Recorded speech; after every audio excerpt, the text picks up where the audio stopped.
I couldn't tell you why fire soothes me so much. Like what the chaos of fire, I find really soothing.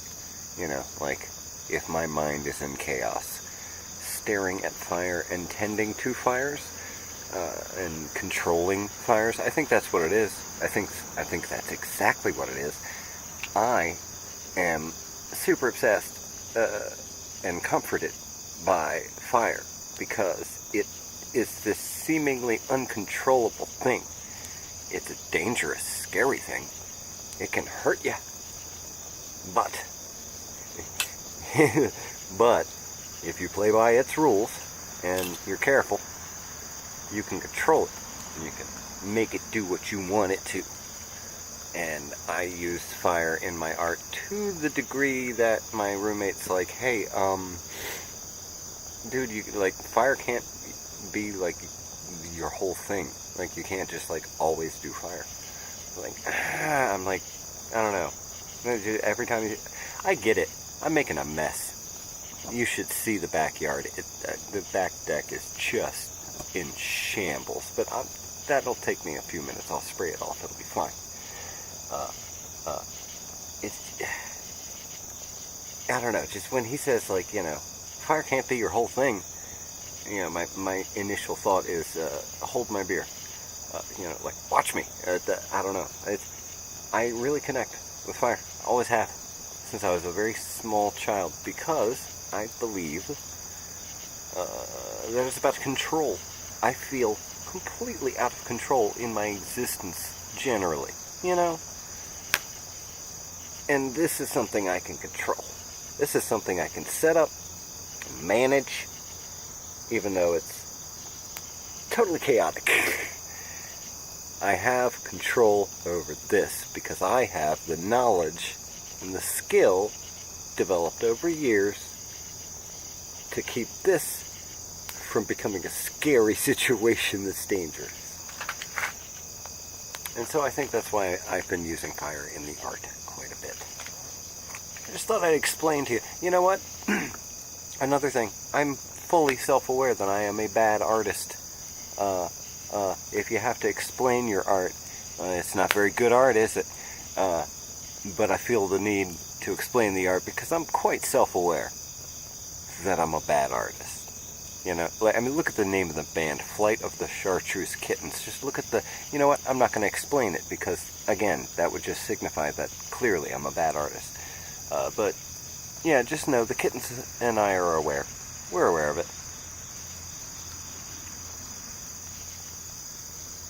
I've been a little manic lately. I'm trying to dial it back. So, let's just enjoy this fire together. And the coffee. The late Saturday night we survived dinner service coffee.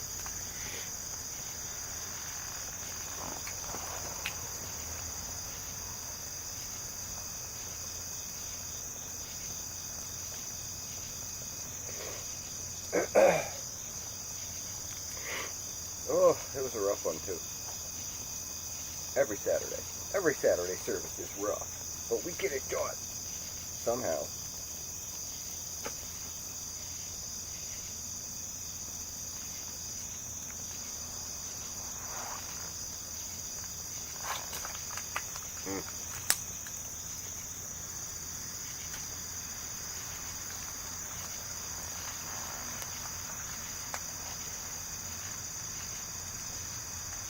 Hey, thanks for joining me. This is nice. It's nice we can do stuff like this.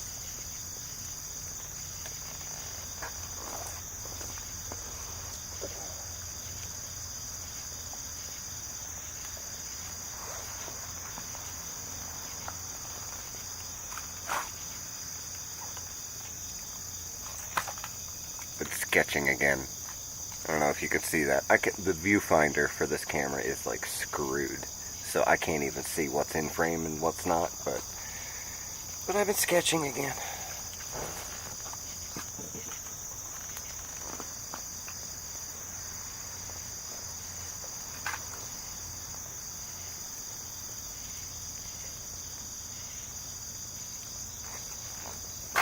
Hey, if while I'm distracted and sketching, if I catch on fire, tweet me quick so that I can tend to that. I'm mentally ill, not dumb. I do know that this is not how that works, you know, like I'm publishing this video after, and, you know, but I thought that was a pretty good joke. If you see my pants catch on fire, tweet me.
Some embers had escaped the perimeter we had to tend to. There. Oh, jeez. Oh, jeez. Now we screwed it up.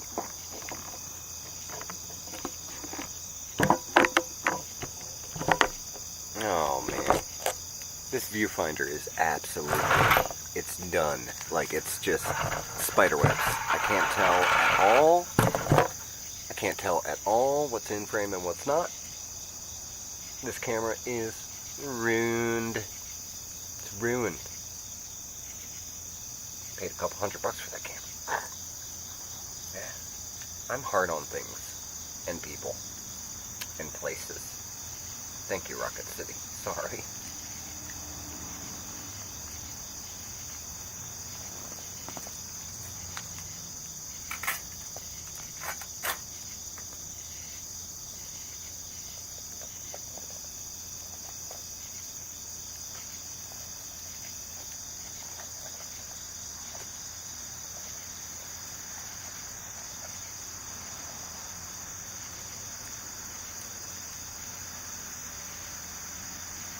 Oh my God.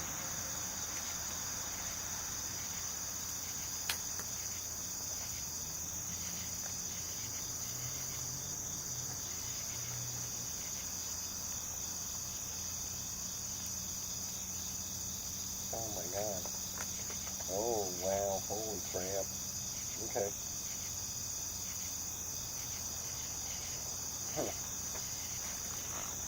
I'm sorry.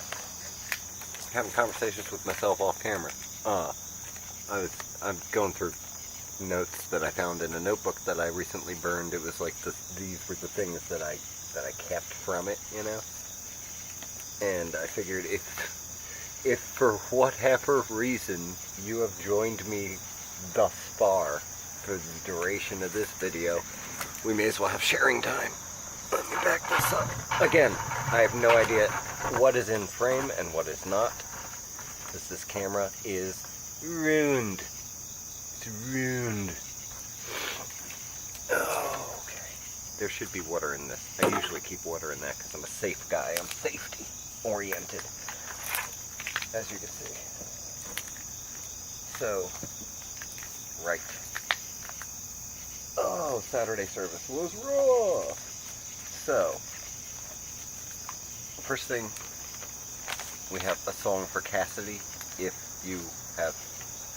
If you're watching me sitting by a fire and talking, then I'm guessing you've seen the album or listened to it.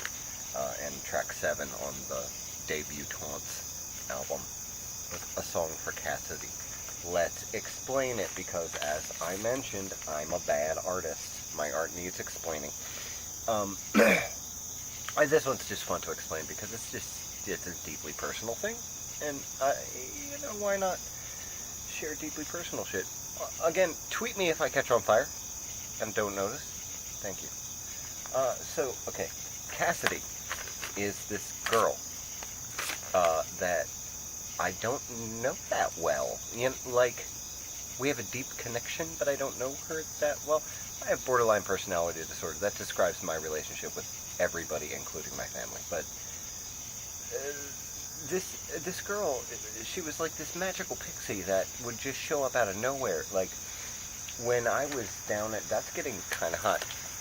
When I was down and out, you know, when my life had gone super sideways in Huntsville, I found myself wandering downtown a lot with not much direction, and every so often, I just would run into her, and she'd pull me aside, and take me out of it, and bring me to a peaceful place.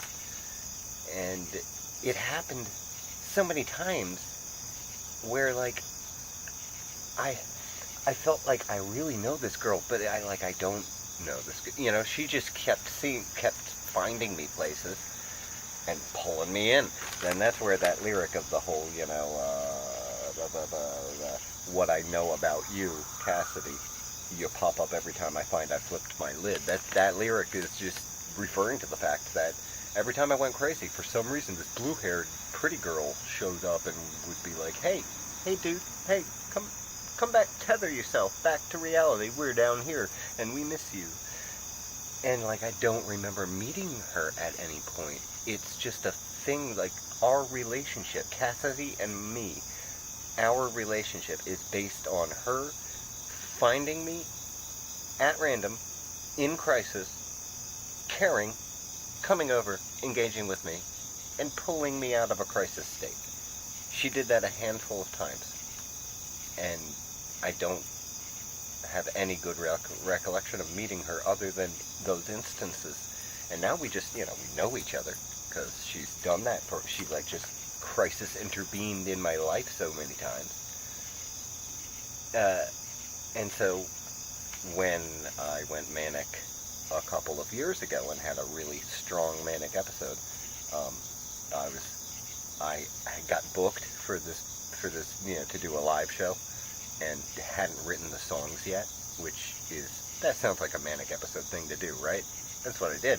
And I wrote like a whole album, and in the course of that, because the booking date was her birthday, I decided, wouldn't it be cool, because she promised she was going to go, wouldn't it be cool if I wrote a birthday song for Cassidy? And that's how that whole thing came about. Track 7, off of Debutantes. That was a long-winded explanation. I could have been more succinct, but we're just hanging out by the fire. I figured I'd give you the whole, you know, the whole shebang. But yeah, these are the lyrics for Cassidy. It was this song turned out fun. I really like that song. You know, like, it's not a I'm so talented thing. It's this song really meant something to me, you know? So yeah, check that out. I don't know, whatever. Ooh. Track 7 on Debutantes, which was the first thing that Flight of the Chartreuse Kittens put out. Ooh. Watch yourself. So yeah, I don't know. I found those lyrics, and I saved them from burning the notebook in other footage that I'll probably splice to this. I didn't feel comfortable burning it until I had put down on tape the explanation. And now I have, so, you know, that one's out in the ether. Moving on. This is the lyrics for another one of the ones from that first release, Debutantes. It's dumb wordplay. I know. It's bad art. We discussed this. This is Sissy. It's that country sounding song, ballad, whatever, on the first Flight of the Chartreuse Kittens release. Sissy, the reason this is fun is that Sissy came about through Twitter, like most things in my life, and it was just a serendipitous thing, you know, okay? So, I'm just, you know, being on Twitter, being a Twitter guy, and I see at Sissy Knits, she's got an interesting thing going on, okay? Like, she's got a little bit of mental health advocacy. She's kind of one of those, like, I post sexy tweets kind of feeds, but it's intellectual and thoughtful. So like she's a little bit, I don't know. She's just yeah. So like she's got a thing going on, you know, and she's an actual human being, you know. And we've chatted quite a bit. I saw her tweet one day. Every girl wants to be the girl that he writes the songs about. And at the time, it was when I was booked for that show.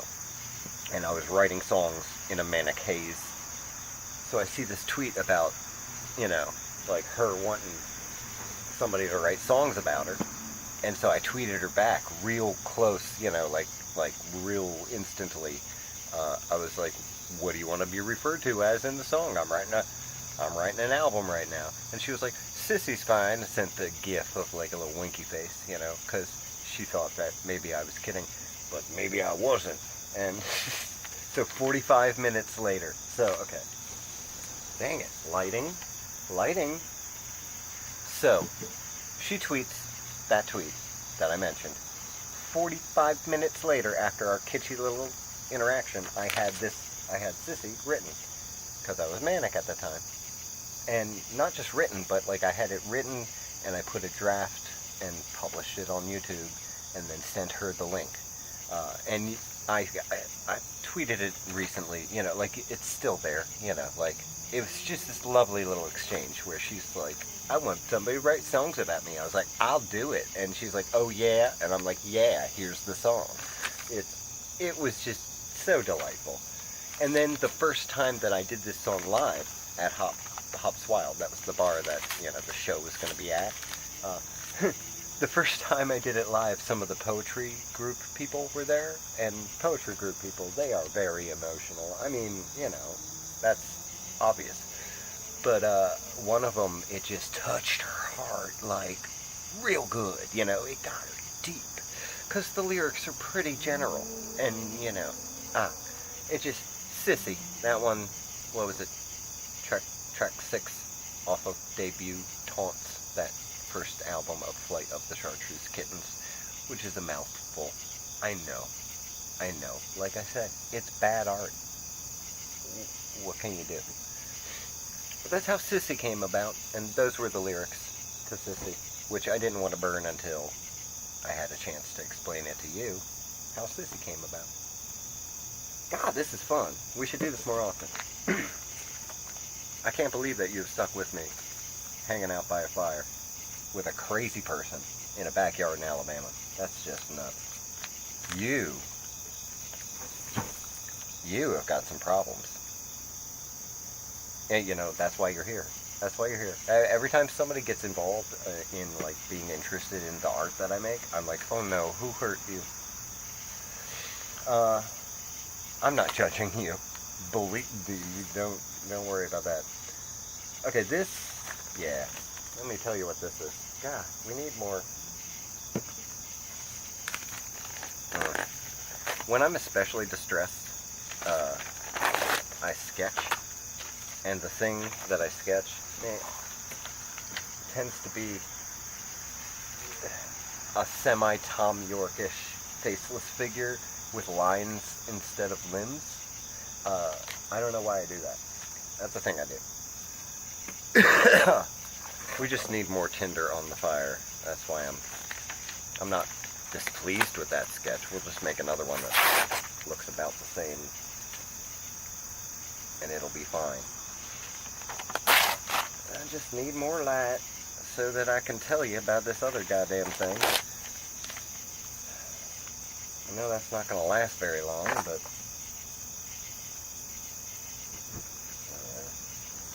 get that thing good. Okay.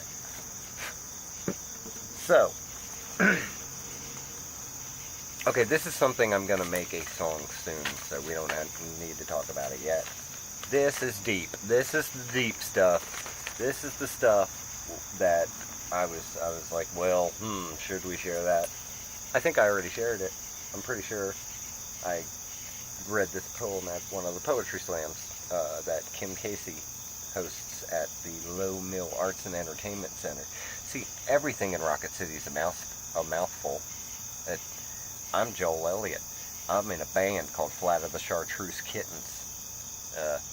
and I've been to poetry slams that Kim Casey does with Out Loud Huntsville at the Low Mill Arts and Entertainment Center, specifically in the Flying Monkey Theater at the Low Mill Arts and Entertainment Center, which is the largest privately owned arts and entertainment center in the country. I get twangy sometimes because I've been in Alabama too long. It's like 1,200 some days. I'm from Balmer, hun. I should be talking like, let's go down the ocean. Did you see that fire engine the other day? That was pretty loud. It was really loud when that fire engine went by. I was washing the dishes all night.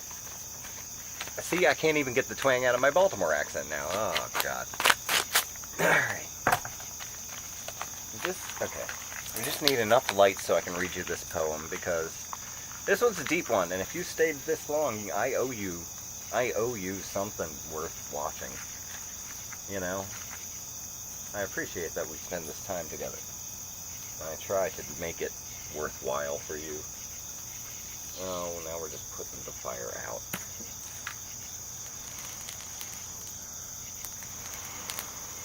Boom. There you are.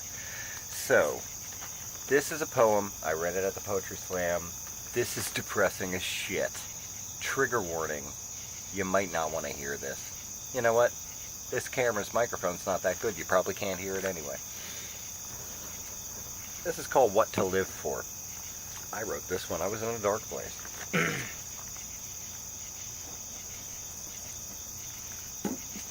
This is trash. Okay. What to live for.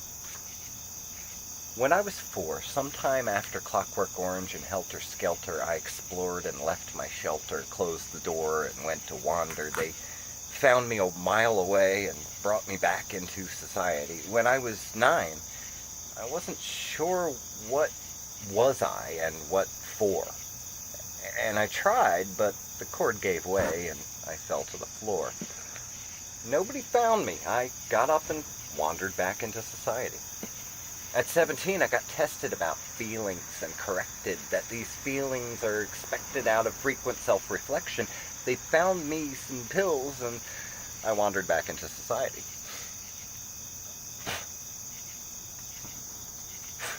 At 21, I did shows having fun on the radio. I was done knowing where to go. I found myself in love. I wandered deeper into society.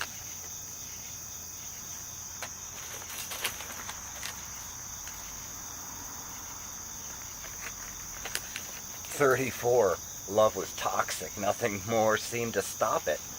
Hug the floor and just block it out, or box it up and move it to Alabama. 30 years from the first, I ran away again. And then I found myself turning around and going right back in. 35, wrote it out, did some time, much less shouting, in jail than in married life. I found myself on the street with no connections in Alabama, Roll Tide. Alabama, Roll Tide. 36, doing shows, the old tricks from the radio, but for mixed crowds of country folk and hipsters drinking local craft beer. I found myself doing stand-up comedy in a town I had previously perceived as mythical and southern. 37, writing poetry and never working actually. Less than a favor is needed of me, and I'm fitting in a community. I found myself walking into this open mic poetry night. And then a couple years went by. I got a job at that craft brewery where I had my first show. And I found myself wondering what that strange noise was in the other yard. Here, watching a fire burn with you.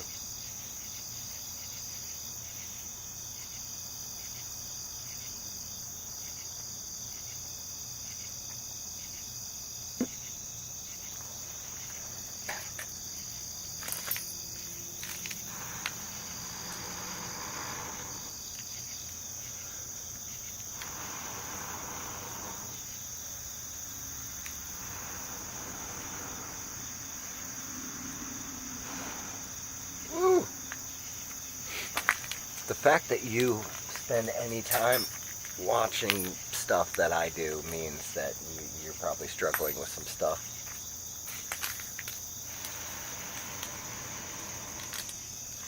I want you to know that I've talked to a lot of people about existential dread.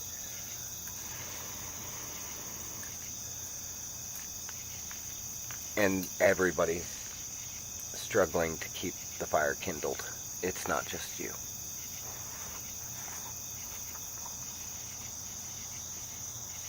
We'll figure it out. We'll figure it out together.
Like everything. None of my stuff, right? No, of course not. Okay. No, all my shit that like doesn't need to be.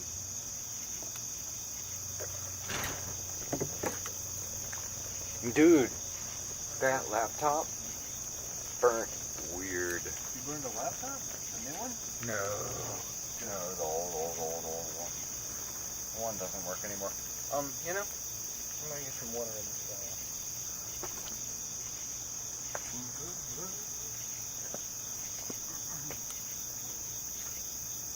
You're really making use of that grill too. Yeah, oh no, I'm not fucking that grill.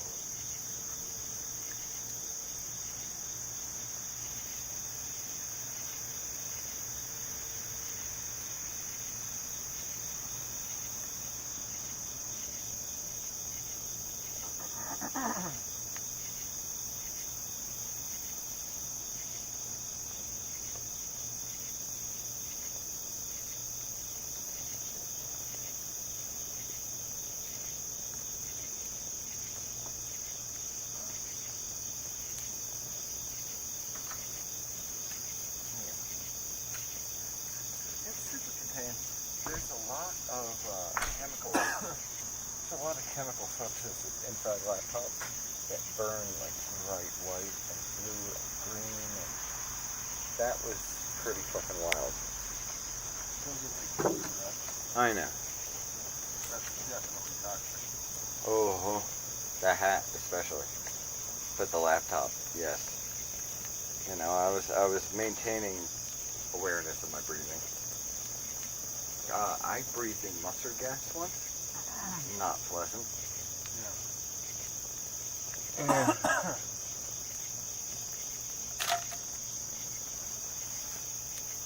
What was that?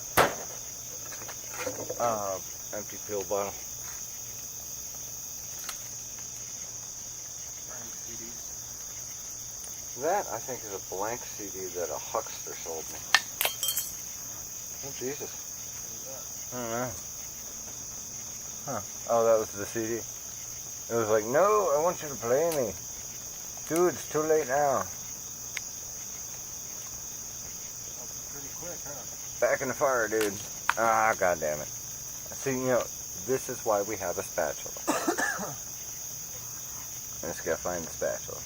Normally get that book away in case something falls onto it. Yeah. Yeah, no, this one I'm keeping. Yeah, I've done a lot of campfire stuff, and I've got a good sense of like how hot they get based on their size, Yeah. and like how much melts when it gets close to it. The only thing I'd worry about is the cops showing up and asking what you're doing. Exactly, which I don't like that idea either. Which is why I've got water right next to it, Yeah. so I can be like, oh, I'm making an art thing because I'm a stupid artist, and I'll put it out right now, sir. It's also why I have nothing out here that he would be interested in. Yeah. Except for, like, you know, severe mental illness. But I'm not an EUP. I took my meds. I'm okay, dude. Yeah. I am not emotionally distressed. I am just having an art time right now, and it's, That thing burns pretty. it does. The hat. Right? See that blue flame on the left? Uh-huh. That tells you how toxic it is. Yeah. There's a lot of shit in here. I'm gonna dig out the laptop, see if I can spray it a color.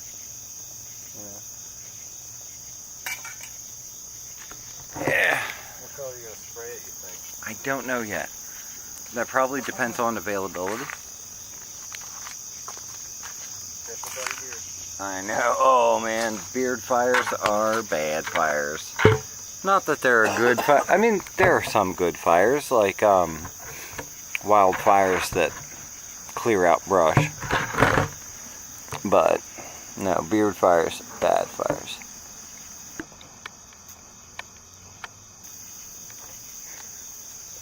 I like getting copious video because you can always get stills. Yeah. And stills, you know, are fun. And then you don't have to waste time clicking. Ooh, he's back. I know. I'm just talking about the beacon. I know. I'm sending out the bad signal. Yeah, I'll put it out in a second. Just don't make it go super high. Yeah. Because then that signal's like, something's wrong here. Yeah.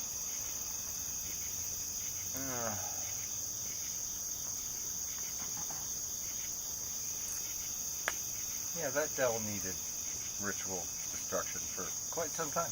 Well, Yeah, it was time to do it. Yeah, the lighter.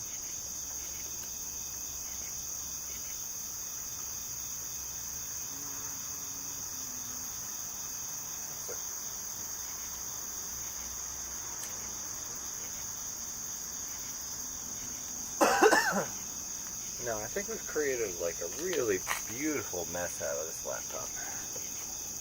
I can't wait to paint it. It's gonna be so pretty.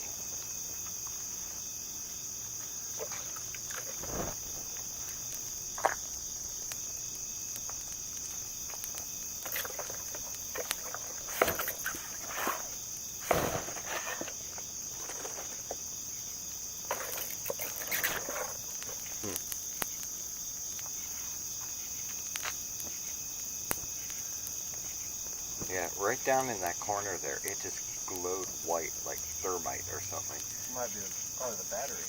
Yeah, burnt up the battery. Yeah. Well, that's good. Get that taken care of. All the toxic stuff is now in my lungs and safe from the public. I dig that. I'll keep my shenanigans quiet. Good night, sir.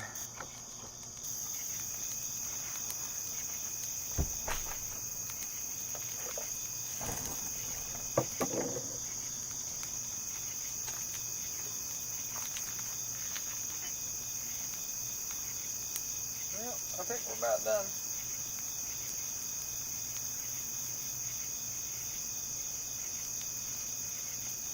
This has been super fun. We had fun destroying our shit. Cause material shit isn't what matters. Ooh, okay, that's a little high. Yeah. Alright, it's time to put it out.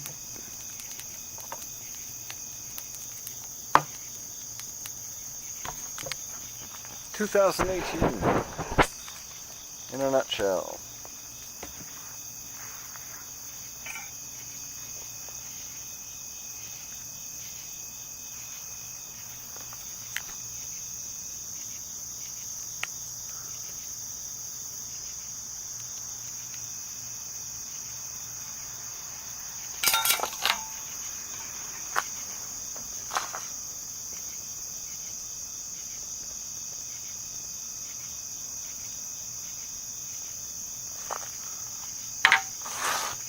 Alright.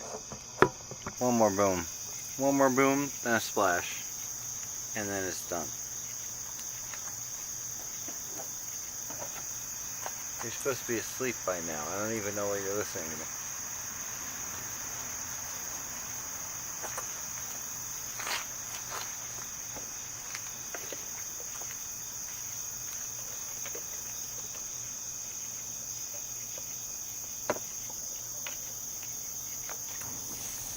Ooh. Blue flame.